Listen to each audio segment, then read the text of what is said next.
Ya, shalom. Ya, Bapak Ibu sekalian, puji Tuhan Bu Kartika sudah bisa tenang ya, dan terima kasih untuk teman-teman yang banyak membantu ya, dan saya berharap tidak mengganggu konsentrasi kita, tetapi lebih lagi kita bisa melihat kuasa Tuhan dalam setiap situasi ya. Dan hari ini kita belajar satu tema yang lanjutan dari minggu yang lalu ya. Kalau yang minggu yang lalu adalah mengosongkan diri ya, gnos ya, sehingga ada aliran gnostik ya. Tetapi sekarang ini menjadi serupa dengan manusia. Terima kasih untuk tim PAW yang sudah memimpin puji-pujian. Kita diberkati oleh pelayanan teman-teman sekalian, dan kita sekarang buka di Filipi 2, masih sama Filipi 2 ayat yang ke-7 ya. Filipi 2 ayat yang ke-7 ya. Dikatakan demikian, melainkan telah mengosongkan dirinya sendiri, minggu lalu kita sudah belajar itu, dan mengambil rupa seorang hamba, mengambil rupa seorang tanda kutip budak ya, dan menjadi sama dengan manusia. Ini yang menjadi tema yang kedua, yaitu menjadi sama dengan manusia. Jadi Tuhan Yesus ini menjadi sama dengan manusia, menjadi serupa dengan manusia. Gak hanya rupanya yang sama, tetapi betul-betul 100% manusia ya. Makanya dikatakan di dalam ayat 7 tadi, menjadi sama dengan manusia, bukan mirip manusia, tetapi betul-betul sama dengan manusia. Kita sudah tahu background ceritanya minggu yang lalu, bahwa Filipi 2 ayat 7, Filipi 2 ayat satu pasal itu sebetulnya berbicara tentang nasihat Paulus kepada jemaat di Filipi, yang ternyata jemaat di Filipi ini banyak yang mementingkan diri sendiri, egois ya. Sehingga ayat ini menyampaikan bahwa ayo kita belajar dari Kristus yang adalah serupa dengan Allah, tetapi dia mengosongkan diri. Dia tidak mau mengakses kealahannya. Kalau masih ingat kemarin saya bicara itu. Dan hari ini kita bicara tentang dalam merendahkan dirinya, dia menjadi sama dengan manusia. Pertanyaannya why? Kenapa jadi sama dengan manusia? Kenapa dia harus jadi manusia? Gitu ya. Yang dimana manusia itu harus lahir. Betul ya?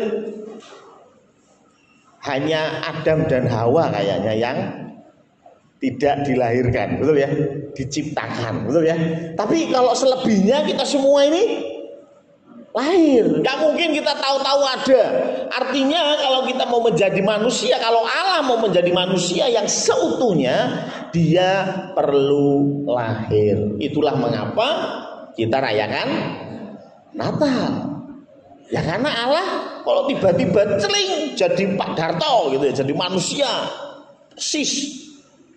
Pertanyaannya, manusia tenan apa jadian ya toh? Seorang manusia punya bapak dan ibu. Tuhan Yesus punya ya toh? Seorang manusia terikat dengan kesukuan. Saya Jawa gitu ya. Ada yang lain, Bang Ari Batak gitu ya. Kita pasti punya nenek moyang. Tuhan Yesus punya ya.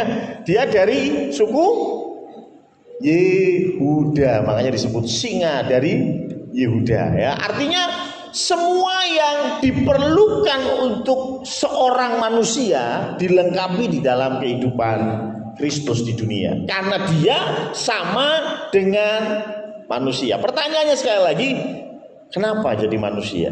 Ya, Kejadian 2 ayat 17 mengatakan bahwa Tuhan bilang kepada Adam dan Hawa, kalian boleh makan apa saja buah di dalam taman, tetapi ada satu buah yang gak boleh. Kalau kamu langgar itu, firman Tuhan bilang apa?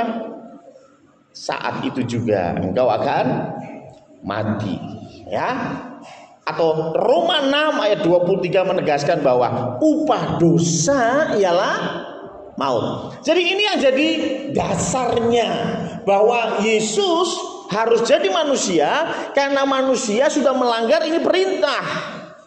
Karena Kejadian 3 ayat 6 mengatakan manusia itu, Hawa, ambil buahnya, makan, berikan itu kepada suaminya, dan suaminya juga makan. Jadi artinya suami istri Adam Hawa sudah melanggar. Adam dan Hawa sudah jatuh ke dalam dosa. Itu yang menjadi alasan kenapa Tuhan tidak bikin aturan lain. Nah, ini yang saya senang. Allah itu bukan Allah yang maha kuasa. Allah itu Allah yang terbatas. Jangan bingung dulu, karena sekali lagi saya ulangi, Allah yang terbatas ini dibatasi oleh dirinya sendiri. Kalau Allah sudah bersabda, barang siapa yang percaya kepadaku tidak akan binasa, melainkan memperoleh hidup yang kekal. Maka siapapun itu, kalau dia percaya Kristus, pasti dapat hidup yang kekal. Loh, kenapa? Ya karena Tuhan sudah bersabda, Tuhan sudah kasih garansi, omonganku tidak akan meletot. Apa yang saya sampaikan, kalau percaya selamat, itu ya dan amin. Coba kalau negara ini punya undang-undang meletot-meletot, ya, ini akan jadi problem, betul ya? Ya, kayak contohnya pajak amnesti, wah ya.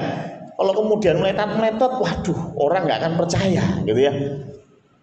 Ayo kamu tarik uangmu dari Singapura bawa ke Indonesia, ya.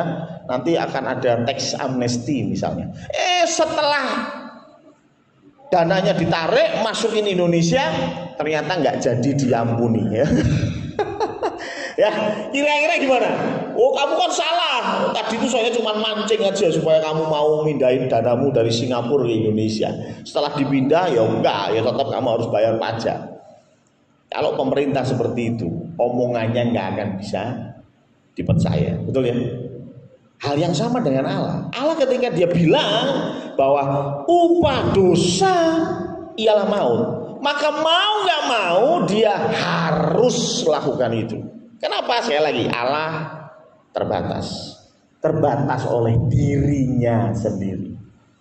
Kita nggak bisa batasi Allah, tetapi Allah bisa batasi dirinya sendiri. Ketika Allah bersabda manusia akan mati kalau makan, dan manusia sudah makan, maka manusia pasti mati. Dan untuk menebusnya, untuk menyelesaikannya, untuk melunasi nyawa yang harus dibayar, maka perlu manusia yang tidak berdosa. Itulah mengapa Allah jadi manusia. Saya kira ini clear, ya. Nah, pertanyaannya, yang berdosa itu kan Adam dan Hawa, ya. Kenapa kita semua jadi ikut berdosa ini? Ada yang tahu? Coba kita buka Roma 5 ayat 19. Roma 5 ayat 19. Kita tahu semua bahwa manusia semuanya berdosa, kecuali Tuhan Yesus. Karena Tuhan Yesus itu juga manusia, tapi dia tidak berdosa, satu-satunya yang tidak berdosa.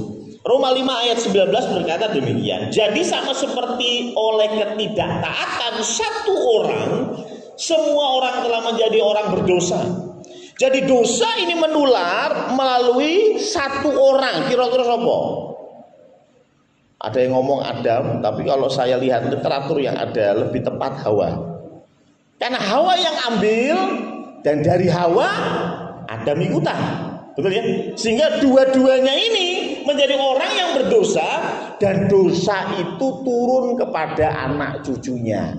Jadi selama Anda adalah anak cucunya Adam dan Hawa, ya Anda berdosa.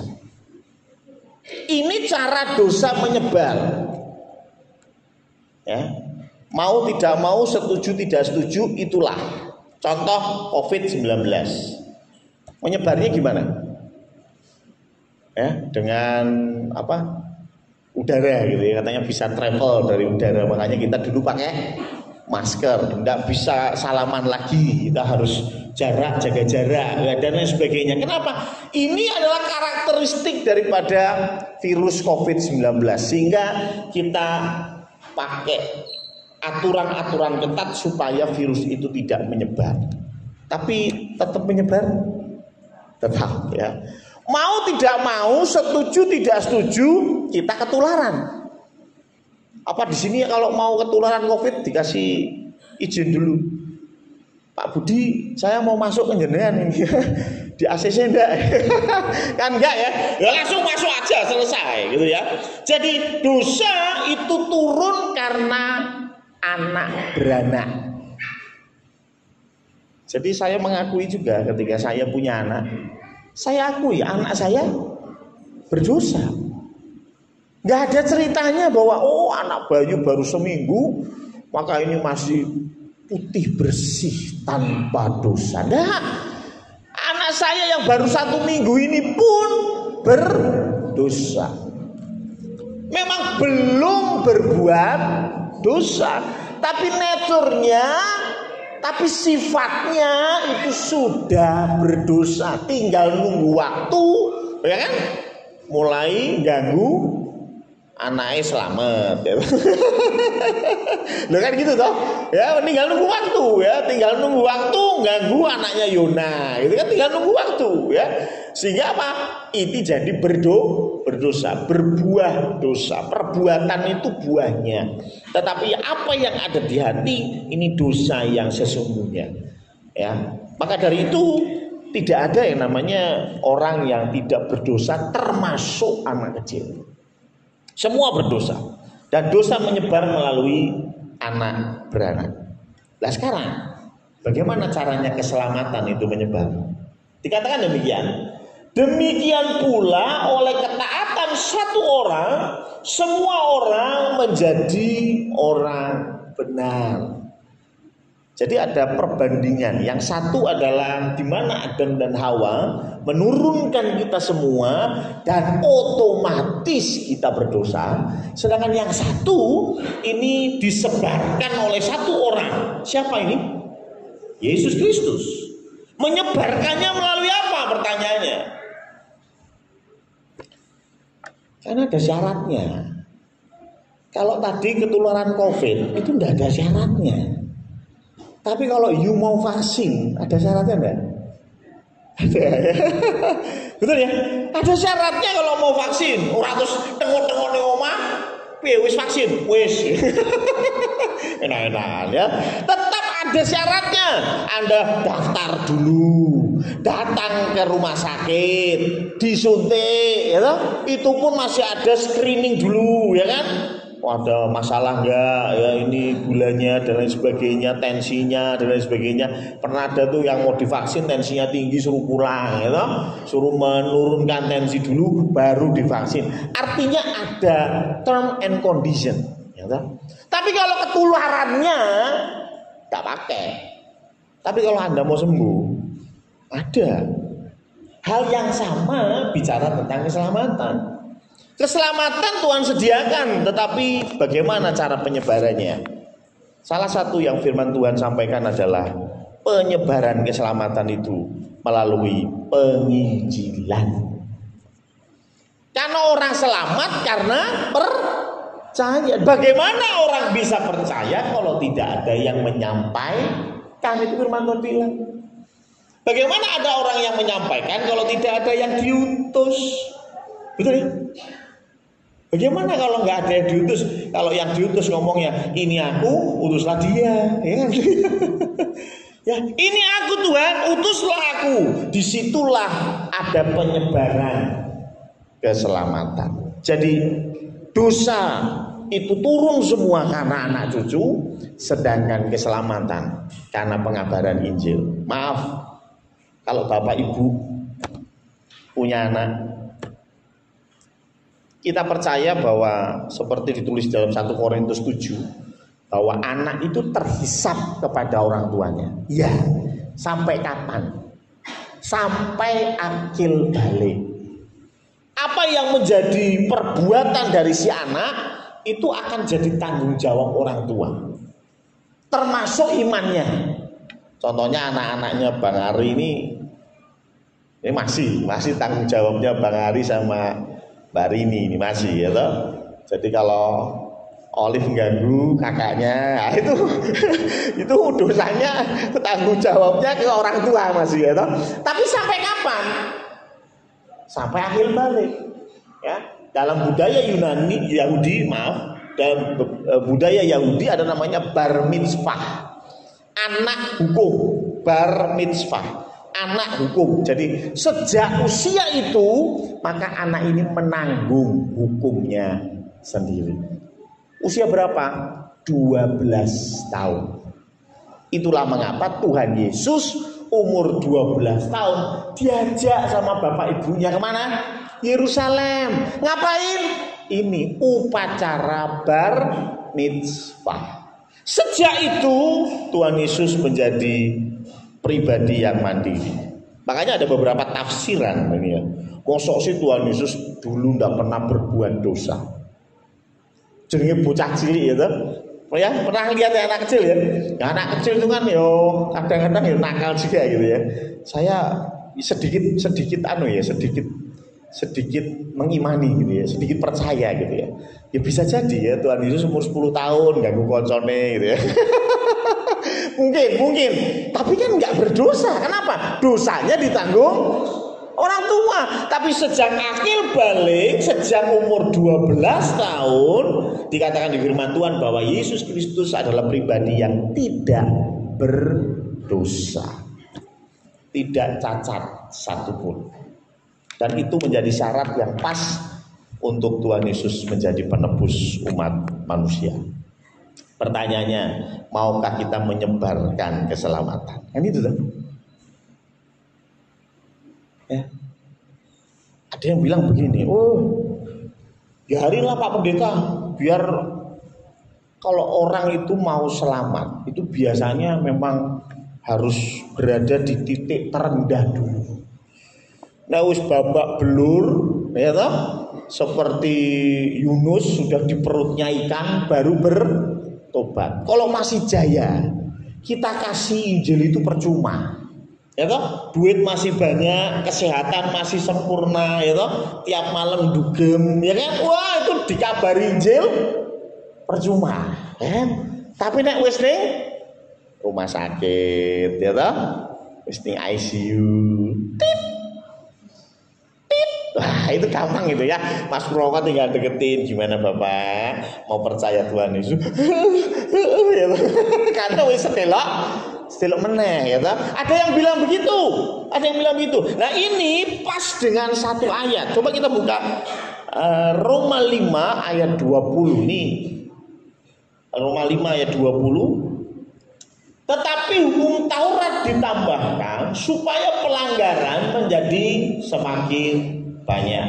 Dan di mana dosa bertambah banyak, di sana kasih karunia menjadi berlimpah-limpah. Hati-hati menafsirkan ayat ini. Kalau kita baca sepintas, kalau dosanya tambah banyak, terus kasih karunia berlimpah. Berarti supaya kita merasakan limpahnya kasih karunia, piye Bun? Gawe yo dosa sakake yang ngono bener apa bener? Ngawur sih. Ini ayatnya bukan bicara itu gitu ya. Tapi banyak orang menafsirkan, berarti kalau saya berdosa luar biasa, hidupnya enggak karu-karuan, itu gampang dapat kasih karunia dan akan menikmati. Saya mengatakan ada betulnya. Ada satu anak remaja yang bilang ke saya, Om, saya tuh pengen sekali pelayanan. Apapun saya mau ya. Kebetulan saya talentanya di musik, saya mau musik. Pokoknya Om Yoyo kalau perlu ada gajulan, tahu gajulan ya? Ono sing main musik ora iso ngene ya, gajulan aku siap Om gitu. Terus dia ngomong, karena aku merasa sudah diselamatkan. Hidupku dulu nggak karu-karuan, sekarang rodok tertata, dan ke depan lebih tertata lagi. Karena itu saya mau melayani Tuhan. Bagus ya. Bagus ya. Sama seperti ketika Tuhan Yesus kasih perumpamaan, ada orang yang punya hutang 6.000 talenta, terus dihapuskan. Nek misale utangnya mau 1 talenta. Utang itu kan bicara dosa. Yang 1 6.000, yang satu talenta dosanya. Saya mau tanya, lebih suka cita yang mana? Yang 6.000. Kenapa? Utangnya oke, gitu. Maka dari itu ngutango sae orang ngono, gitu. Jangan disimpulkan begitu ya. Tapi ini berbicara bahwa iya betul, ketika kita menerima kasih karunia dan ketika kita menghitung dosa kita yang banyak, kita akan melihat kasih karunia itu berlimpah-limpah. Tetapi bukan berarti kita harus berbuat dosa yang banyak dulu baru menikmati kasih karunia. Ini orang-orang yang gak ngerti bahwa hidup di dalam dosa itu tidak enak. Saya mau tanya, kalau Anda punya utang 6 miliar, oh Mas Budi kalau punya utang 6 miliar sama punya utang 1 juta, kan? 6.000 sama 1 talenta, itu perbandingannya ya. Punya utang 6 miliar sama punya utang 1 juta, turunnya ngerendi. Wah, itu tak wale ya. Tidurnya nyenyak yang mana? Punya utang 6 miliar atau punya utang 1 juta? Sama gak enaknya. Ya memang sama gak enaknya.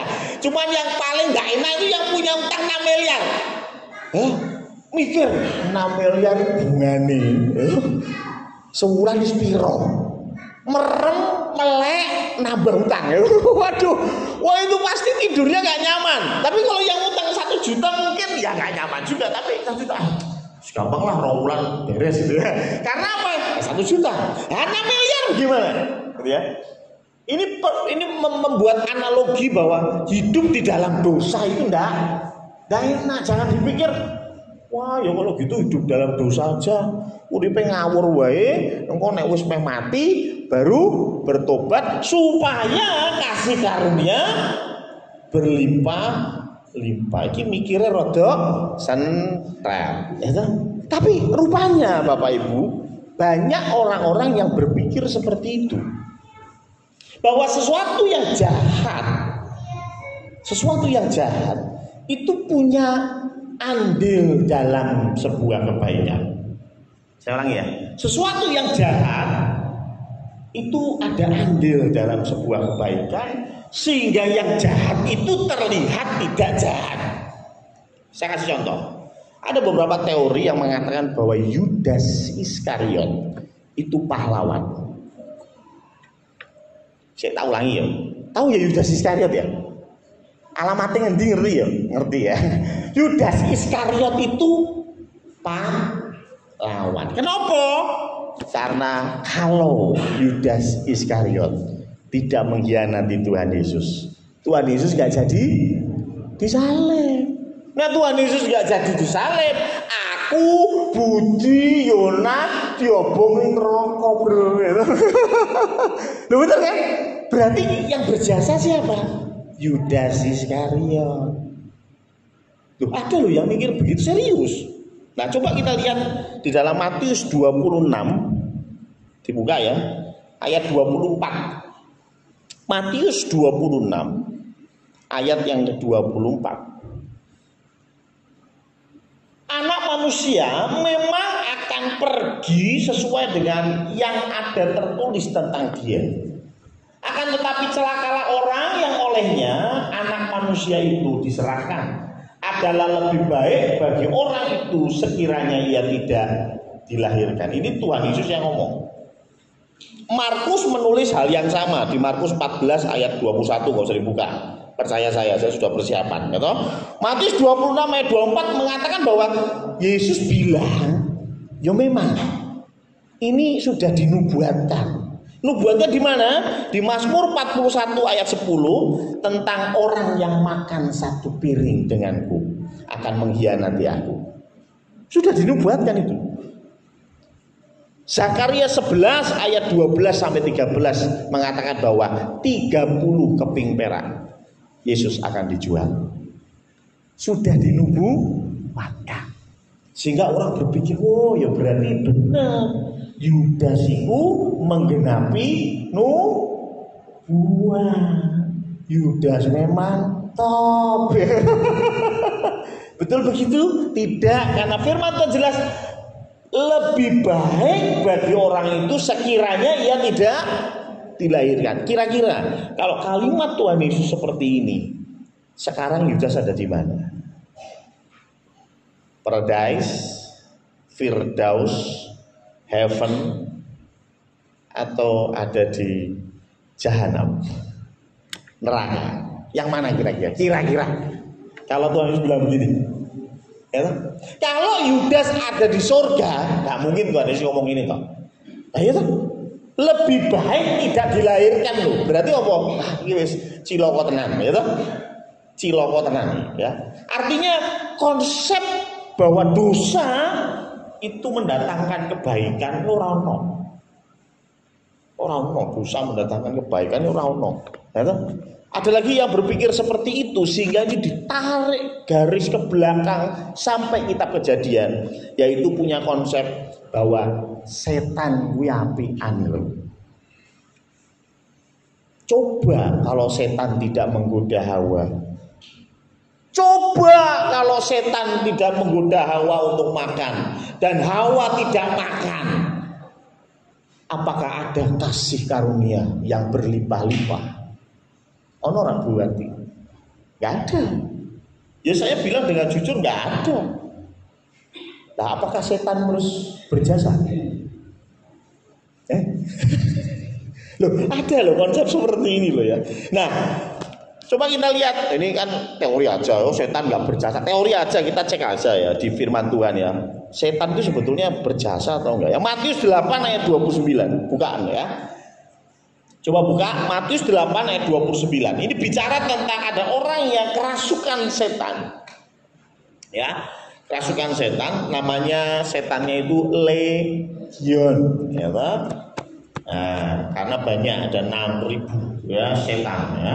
Dan ketika setan ini melihat Tuhan Yesus, mereka bilang apa? Dan mereka itu pun berteriak katanya, "Apa urusanmu dengan kami, hai anak Allah?" Ini bilang kepada Tuhan Yesus, si setan-setan ini, "Apakah engkau kemari untuk menyiksa kami sebelum waktunya?" Artinya setan tahu the end of the day, pada waktunya, nggak tahu kapan, dia akan disiksa. Artinya dia dihukum, ya.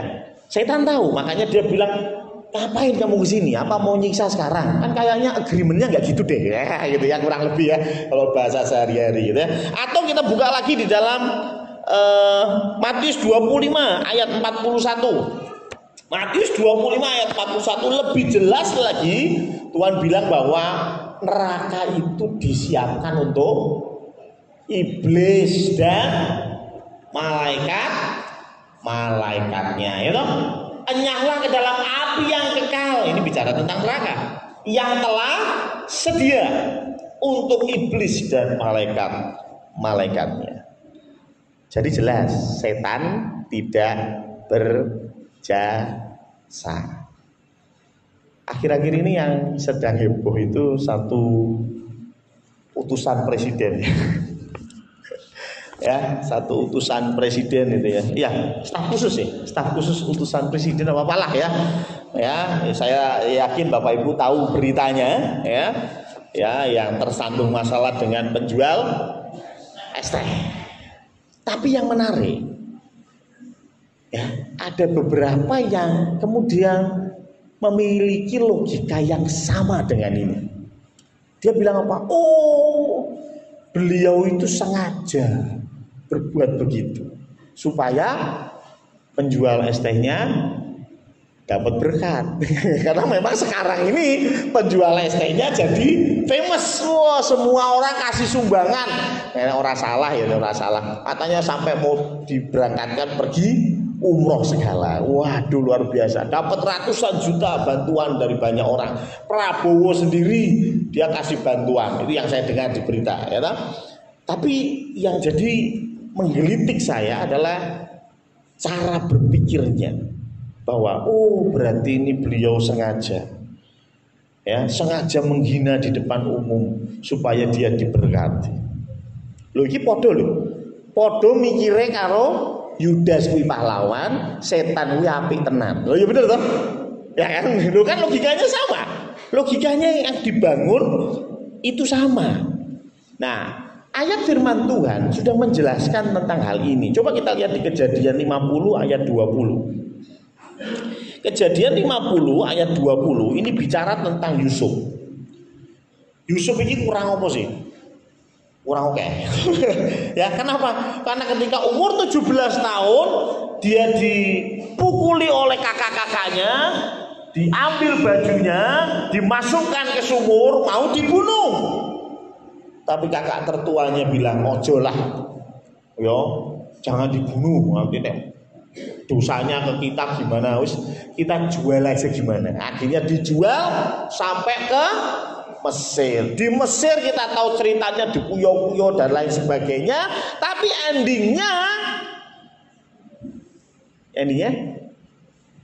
dia jadi orang kedua.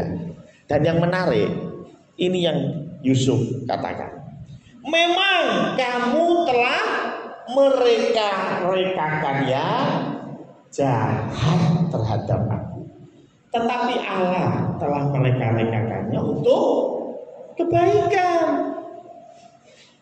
Jadi mereka-rekakan yang jahat itu tetap gak berubah. Kamu jahat, tetap jahat. Setan jahat, tetap jahat. Tuh ya, Yudas jahat, tetap jahat.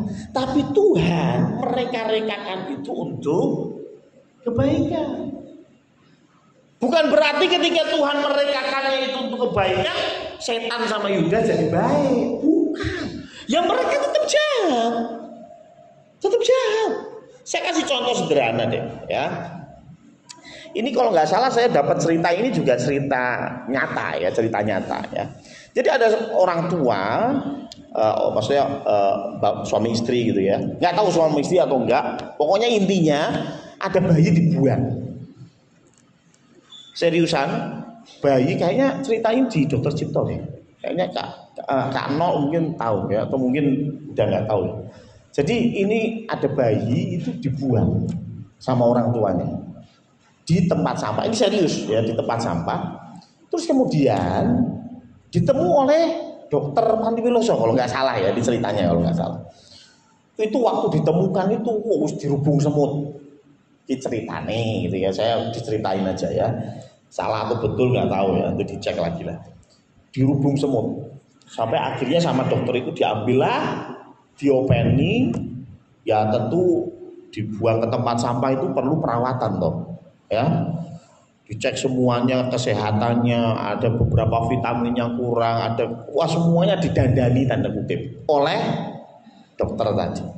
Dan akhirnya anak ini diangkat anak oleh dokter tadi, sehingga ini anak jadi anaknya dokter. Jadi anaknya dokter.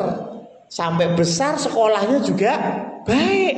Kenapa? Orang tuanya berkecukupan, dia nggak kekurangan, makan cukup, pendidikan cukup, betul ya. Dan anak ini kemudian tumbuh besar jadi orang yang baik.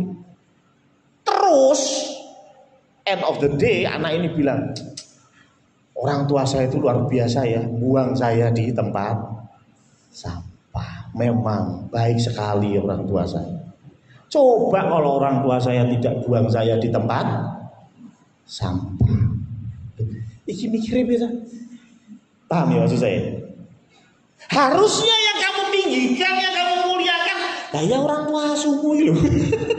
Lah itu yang mau ambil kamu dari tempat sampah, yang kamu sudah dirubung semut, yang dia berkorban luar biasa untuk tanda kutip benerin kamu, besarin kamu, didik kamu, kok ujung-ujungnya dia bilang apa? Orang tua saya memang luar biasa, buang saya di tempat sampah. Coba kalau nggak buang saya di tempat sampah, saya akan jadi anak orang nggak punya. Coba pikir logika sederhana. Nek kalian jadi orang tua asuhnya, yang jadi pak dokter tadi, loro ati lah. Lah kok kowe malah matur suwun deh.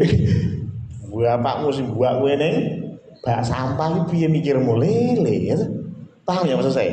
Ketika kita berpikir bahwa oh setan itu baik, oh Yudas itu baik, ada yang sentet di kepalamu. Ya, cara berpikirmu itu. Nah, ini maksudnya apa? Maksudnya gini, orang boleh mereka-rekakan yang jahat, tetapi Tuhan itu bisa ubah itu menjadi sesuatu yang baik. Dan karena itu jangan benci mereka. Amin. Jangan benci mereka. Itulah mengapa Tuhan bilang apa? Ampunilah musuhmu. Berdoalah bagi orang yang menganiaya engkau. Kenapa lu? Mereka memang mereka-rekakan ya jahat.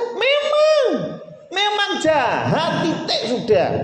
Cuman jangan khawatir, Tuhan bisa mereka-rekakannya untuk kebaikan. Lah piye carane? Ya Yusuf aja bisa, ya kan? Yudas juga dibuat begitu juga. Dipakai Tuhan juga bisa, dan banyak hal yang lain Tuhan bisa reka-rekakan untuk kebaikan. Coba kita pelajari hidup kita lah. Hidup kita penuh masalah. Yang nganggo cuma Bu Arti, yang lain nggak ada masalah. Ini luar biasa. Cuma Bu Arti yang punya masalah. Setiap kita punya masalah, ya kan? Setiap kita punya masa lalu, cuman dicek dulu deh. Coba kita mundur, kemudian kita mulai memikirkan zaman-zaman dulu. Dulu tuh aku pernah dihapusi deh, sentot misalnya, gitu. Ini contoh. Aku pernah dihapusi mbek sentot. Wah, kesian teman. Tapi karena saya dihapusi sentot, saya kemudian belajar. Dan sekarang nggak ada yang bisa ngapusi saya lagi. Kenapa? Sentot itu paling jago ngapusi. Ya toh? Dan dari situ saya belajar banyak. Dihapusi terus. Sekarang saya nggak pernah dihapusi lagi. Sentot jahat nggak? Iya tetap jahat. Tetapi firman Tuhan bilang ampuni. Ya ketemu sentot ya biasa wae. Metot kabare. Ape ya. But, aku seneng duitnya. Sorry ya, aku salah tertipu meneh. Loh betul kan? Tapi jahat enggak sentot? Jahat. Paham yang maksud saya? Tetapi kita enggak perlu sakit hati sama mereka. Enggak perlu jengkel, enggak perlu marah. Kenapa? Kita percaya bahwa Tuhan sanggup membuatnya jadi kebaikan. Stop. Pasti termasuk di dalamnya ketika setan menggoda Hawa dan kemudian Adam dan Hawa jatuh ke dalam dosa. Itu betul-betul kejatuhan yang dahsyat. Tetapi Tuhan mereka-rekakan untuk kebaikan. Jadi sekali lagi pesannya adalah yang pertama. Ini baru yang pertama loh. Saya mau bicara 2 poin ya. Yang pertama adalah Tuhan bisa mereka-rekakan yang jahat jadi yang baik. Jangan dendam sama orang lain. Tapi juga jangan over.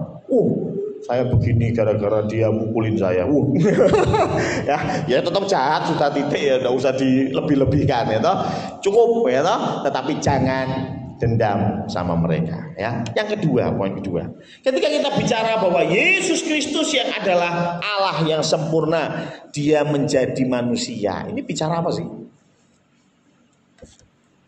Tadi kita sudah bicara bahwa kenapa dia harus manusia dan lain sebagainya, kita sudah paham. Nah sekarang saya melihat dari sisi lain bahwa Allah yang kita sembah itu Allah yang mau terlibat dalam solusi. Saya ulangi ya, ini Allah yang mau terlibat dalam solusi. Orang itu ada beberapa jenis. Yang pertama itu mengkritik, ngomong toh, tapi orang no jalan keluar. Ayo gerejane ngambrol kabeh, bocor kabeh, ini. Itu parkirane pecah kabeh, ini. Ngomong toh, kritik. Ya enggak apa-apa, kan orang beda-beda ya toh. Wah, sound sistemnya ini gini. Ngomong Yang kedua, ada orang yang tidak hanya mengkritik, tetapi dia kasih solusi. Ada. Pak Pendeta, ini kalau depan itu pohon mangganya ditebang itu kayaknya lebih cerah gini-gini. Wah, ya itu solusi toh. Solusi ya toh. Jadi gak cuma mengkritik tapi kasih solusi. Ya toh? Ada orang-orang yang seperti itu. Wah, panitia butuh duit. Gini aja Pak Pendeta, caranya gini. Wah, itu berarti kasih solusi. Itu baik, ya toh? Tapi ada yang best of the best. Yaitu apa? Terlibat dalam solusi.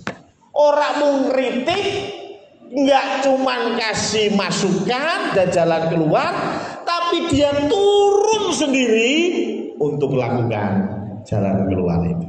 Itu Tuhan yang saya sembah. Ya. Jadi kalau Tuhan lihat masalah kita itu, ya pertama Tuhan kasih ingatan dulu. Kamu salah. Loh kan gitu kan? Kamu salah ya toh? Kamu tidak boleh seperti itu. Tuhan tegur. Habis ditegur apa? Kasih solusi, kasih jalan keluar. Bertobat. Kamu harus begini, kamu harus begitu, kamu harus begini. Selesai? Tidak. Tuhan akan datang sebagai kuasa Roh Kudus untuk terlibat dalam solusi. Kita yang masih sakit hati, ya, Tuhan bilang apa? Ampunilah musuhmu. Berdoalah bagi dia yang menganiaya. Tapi Tuhan berat. Susah. 12 tahun, 20 tahun, 50 tahun aku pasrahkan hidupku untuknya. Sekarang dia mengkhianati aku. Sakit ya? Susah. Tuhan bilang ampun. Yang kedua apa? Caranya Tuhan kasih tahu. Caranya Tuhan kasih tahu. Dan gak cuma caranya Tuhan kasih tahu, Tuhan dampingi kita supaya kita bisa mengampuni betul. Jadi Tuhan ini Tuhan yang komplit. Kalau ketika dulu Tuhan yang ada di sorga saja mau jadi manusia untuk terlibat dalam solusi, sampai hari ini pun Tuhan tetap Tuhan yang sama. Ketika engkau punya masalah, doa sama Tuhan, pasti Tuhan tegur, pasti Tuhan kasih jalan keluar. Tetapi saya percaya tidak selesai sampai di situ. Tuhan akan kasih kekuatan untuk bisa melalui masalah demi masalah. Amin. Tuhan Yesus memberkati. Mari kita tutup di dalam doa.